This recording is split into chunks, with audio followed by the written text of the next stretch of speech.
கணபதி எல்லாம் தருவான் முருகர்கள் முன்னிற்கும் மயிலை மன்னாரின் கந்த அனுபூதி விளக்கம் பகுதி 9. அது எப்படி நீ சொல்லலாம்? லோகத்தில் பிறந்துட்டேன், இங்கே எனக்குன்னு சில கடமைகள் விதிச்சிருக்கு, அதுக்கும் அவனைத்தானே நான் கேட்கணும்.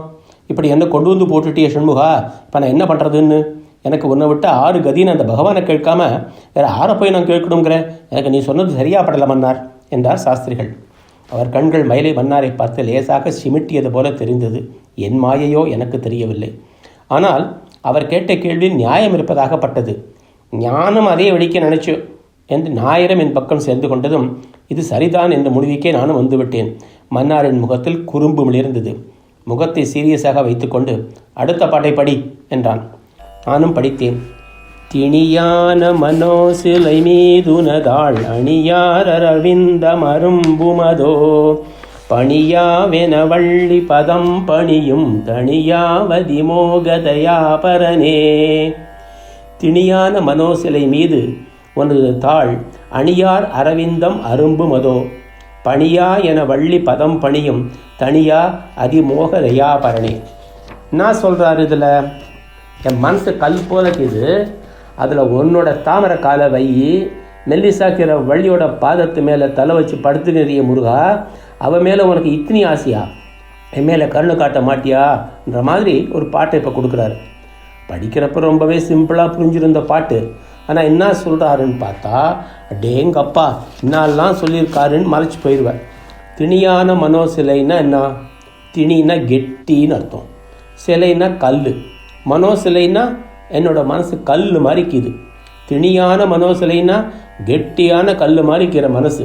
ஆரோட மனசு? ஓ மனசை பற்றி எனக்கு என்ன தெரியும், எல்லாம் என் மனசை பற்றி தான் சொல்கிறேன். தாள்னா கால், பாதம்னு சொல்லலாம். அணின்னா அழகானன்னு பொருள்.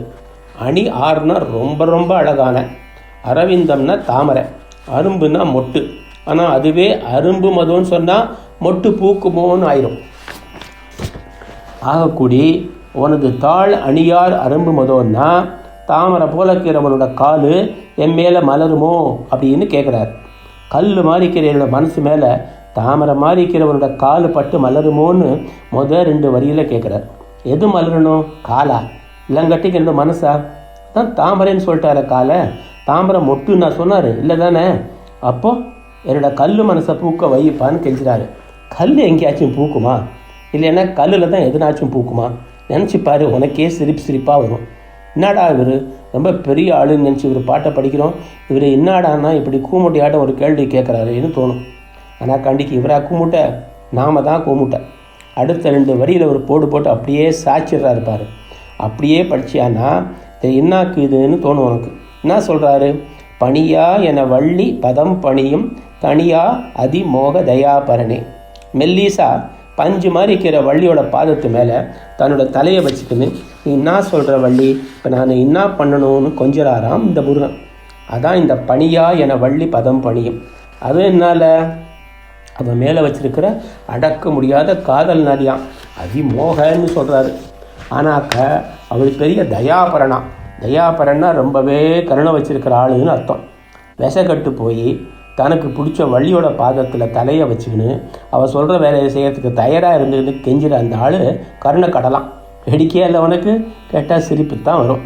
2 வரியில் அப்படி முருகனை கெஞ்சினவர் இப்போ கேட்குற ஆளை யார் என்னாக்கா ஒரு பொம்பளை காலில் தன்னோட தலையை வச்சுக்கின்னு அவளை கொஞ்சிற ஆள்.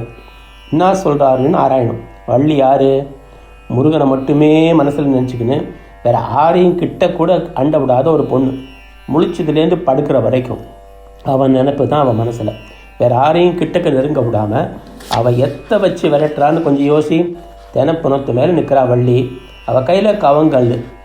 தன்னோட பொருளை தொடணும்னு ஆறு வந்தாலும் கல்லால் அடித்து விரட்டுற பொண்ணு. அப்படி கல் மாதிரி இருக்கிற மனசை பார்த்ததும் இவருக்கு மனசு இழகிறது. தனக்குன்னே இருக்கிற பொண்ணுக்கு தன்னை விட்டா வேறு யாருக்கிறாங்கன்னு ஒரு நினப்பு வந்த உடனேயோ ஓடோடி வந்து அவள் காலில் தன்னோட தலையை வச்சு இப்போ நான் என்ன பண்ணணும்னு சொல்லு தாயின்னு கஞ்சிறாரு இந்த கந்தன். இதுதான் அவரோட குணம். தன்னை நினச்சி உருகினா போகிறோம் அவருக்கு. ஓடி வந்து கெஞ்சிற ஒன்றைய கொஞ்சுவார் அவர். அதைத்தான் இந்த பாட்டில் சொல்லியிருக்கிறாரு அருணகிரியார்.